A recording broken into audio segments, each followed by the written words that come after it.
Go. So for your next question, so we only see the finished and polished work. So could you describe a project that went wrong or failed and what experiences taught you about your craft? So, in my experience, katong pinakauna pa lang na ako nag-create og crochet kay nag-create ko ato og tops, and we all know nga lisod gid ang crochet, especially kanang beginners pa ka, and because there are many process nga imuhang ginabuhat.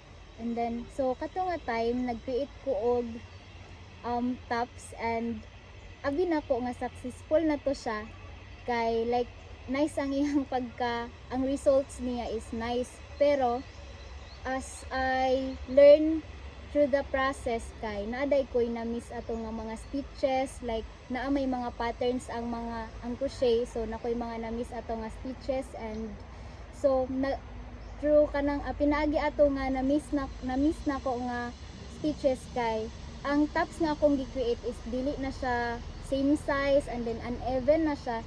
And then so mauto siya ang kanang mga na-filled na ko nga pag-create sa crochet.